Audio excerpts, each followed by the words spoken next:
नमस्कार, 99 न्यूज़ के national bulletin में आपका स्वागत है। मैं हूं आपके साथ शंकर कुमार। सोमवार से शुरू हो रहे मानसून सत्र को बिना हंगामे के चलाने के लिए रविवार को संसद के एनेक्सी भवन में सर्वदलीय बैठक बुलाई गई थी। बैठक में पीएम मोदी के भी आने की चर्चाएं थी, लेकिन वह नहीं पहुंचे।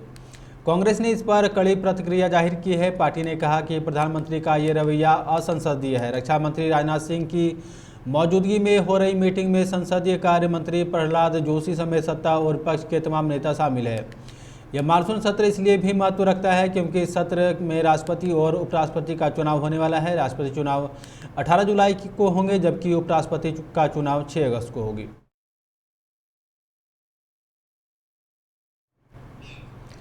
देश में एक दिन में कोरोना वायरस संक्रमण के 20,528 नए मामले सामने आने के बाद संक्रमितों की कुल संख्या 4,37,50,599 हो गई है। इसके साथ ही देश में उपचाराधीन मरीजों की संख्या बढ़कर 1,43,449 हो गई है।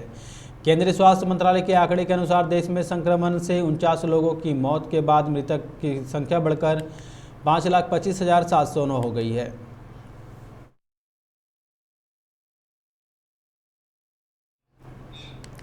एनडीए की तरफ से पश्चिम बंगाल के राज्यपाल जगदीश धनखड़ का नाम सामने आने के बाद विपक्ष की ओर से उम्मीदवारी को लेकर कयास लगाए जाने शुरू हो गए हैं। संख्या बल के लिहाज से विपक्ष का विरोध भले ही बहुत प्रभावी नहीं हो, लेकिन विपक्ष की ओर से वॉक ओवर देना मुश्किल है। जगदीश धनखड़ का नाम सामने आने के बाद विपक्ष की रणनीति रविवार को सामने आ सकती है। कांग्रेस विपक्षी दलों के साथ रविवार को बैठक कर सकती है, जिसमें राष्ट्रपति के नाम पर चर्चा होगी। धनखड़ के नाम पर तृणमूल कांग्रेस की प्रमुख और पश्चिम बंगाल के मुख्यमंत्री ममता बनर्जी का रुख भी काफ़ी अहम रहेगा।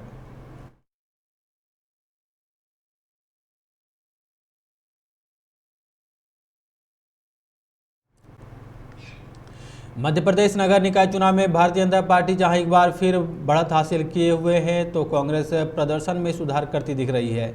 इस बीच सिंगरौल में आम आदमी पार्टी ने धमाकेदार एंट्री की है। सिंगरौल में आपने कांग्रेस और बीजेपी को तगड़ा झटका देते हुए 21 वार्ड में बढ़त हासिल कर ली है। यहां भाजपा दूसरे और कांग्रेस तीसरे नंबर पर है। सिंगरौल के 45 वार्ड के रुझान अब सामने आने लगे हैं। भाजपा 9 सीटों पर आगे चल रही है, तो कांग्रेस 6 वार्ड में बढ़त हासिल की है।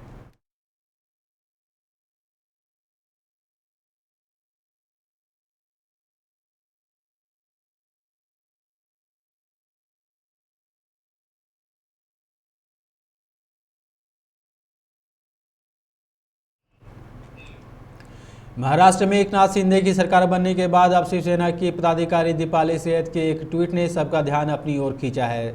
दीपाली सैयद ने ट्वीट कर राज्य की राजनीति में एक नया मोड़ ला दिया है। उन्होंने दावा किया है कि शिवसेना प्रमुख उद्धव ठाकरे और महाराष्ट्र के मुख्यमंत्री एकनाथ शिंदे या 1-2 दिन में चर्चा के लिए मातोश्री से मिलेंगे।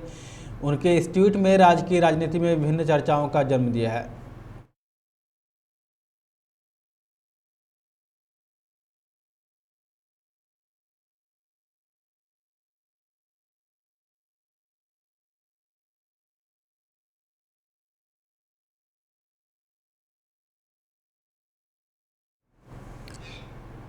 बहुजन समाज पार्टी की अध्यक्ष और उत्तर प्रदेश की पूर्व मुख्यमंत्री मायावती ने भीतर घातियों और विरोधियों पर सियासी हमला किया है। मायावती ने रविवार को एक के बाद एक 3 ट्वीट किए हैं। उन्होंने लिखा है कि जातिवादी ताकतें बसपा को कमज़ोर करने के लिए पर्दे के पीछे से साजिश रच रही है। मायावती ने लिखा है कि बसपा को कमज़ोर करने के लिए कई संगठन बनाए गए हैं।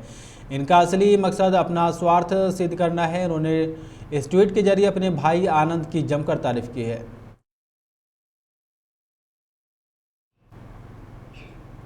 आगरा शास्त्रीपुरम में गोलगप्पे के ठेले पर महिलाओं में विवाद हो गया। सूचना पर पुलिस पहुंची। एक महिला के पक्ष में दबंग गोल्डन बाबा उर्फ संजय भारद्वाज मौके पर पहुंच गया। एक सिपाही विवाद का वीडियो बना रहा था। गोल्डन बाबा को इस बात पर पुलिसकर्मी से उलझ गया। पुलिस ने रात में घर पर दबिश देकर पकड़ा। डकैती की धारा में जेल भेज दिया। घटना रात करीब 10 बजे की है।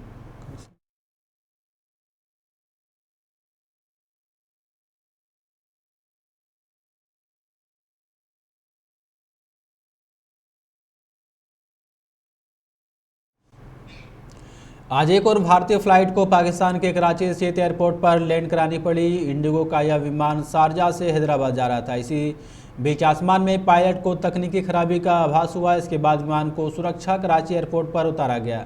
हवाई अड्डे पर विमान की जांच की जा रही है। एयरलाइन कंपनी एक विमान कराची भेजने की योजना बना रही है।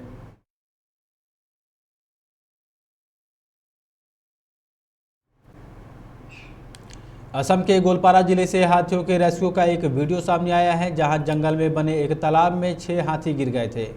गोलपारा फॉरेस्ट डिवीजन के स्टाफ ने सभी हाथियों का रेस्क्यू किया है। असम फॉरेस्ट डिपार्टमेंट ने इसका वीडियो शेयर किया है।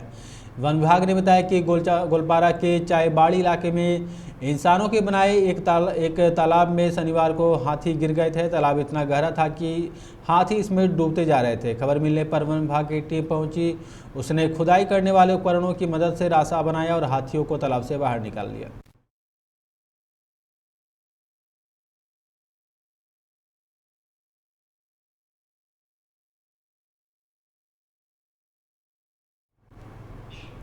खबरों में फिलहाल इतना ही। आप देखते रहे 99 न्यूज़। नमस्कार।